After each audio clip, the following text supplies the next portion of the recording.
Breaking news पाहुयात। अरविंद केजरीवाल यांनी अटकेविरोधातील याचिका मागे घेतल्याचं कळतंय। सुप्रीम कोर्टात दाखल केलेली याचिका ही मागे घेण्यात आली आहे, तर सर्वोच्च न्यायालयाने ही याचिका मंजूर केली होती। मात्र आता ईडीच्या कारवाईला आव्हान देणारी याचिका अरविंद केजरीवाल यांच्याकडून मागे घेण्यात आली आहे। अरविंद केजरीवाल यांनी अटकेविरोधातील याचिका मागे घेतल्याची सध्याची मोठी अपडेट समोर येते।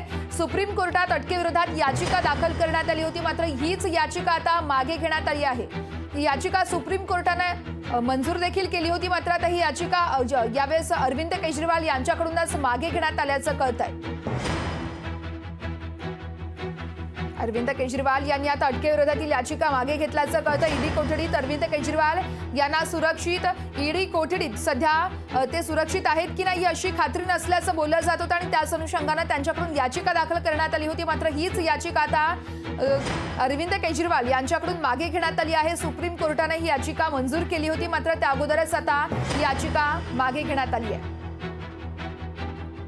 या संदर्भात अधिक माहिती जाणून घेऊयात आमचे प्रतिनिधी अक्षय मावळे यांच्याकडून। अक्षय, अरविंद केजरीवाल यांनी अटकेविरोधातील याचिका मागे घेतली आहे, काय माहिती कळतीये?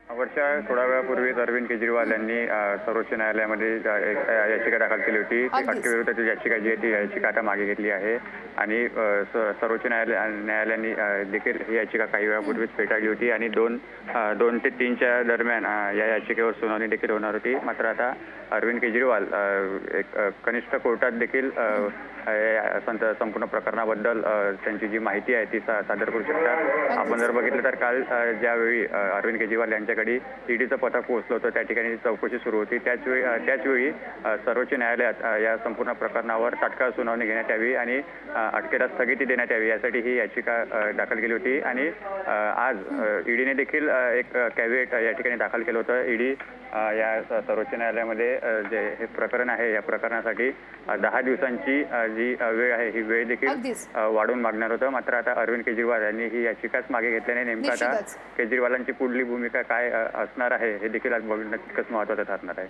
अगदीच, त्यामुळे येणाऱ्या काळात नेमकं काय घडतं हे पाहणं महत्त्वाचं असेल। अक्षय, धन्यवाद तुम्ही दिलेल्या सविस्तर माहितीसाठी।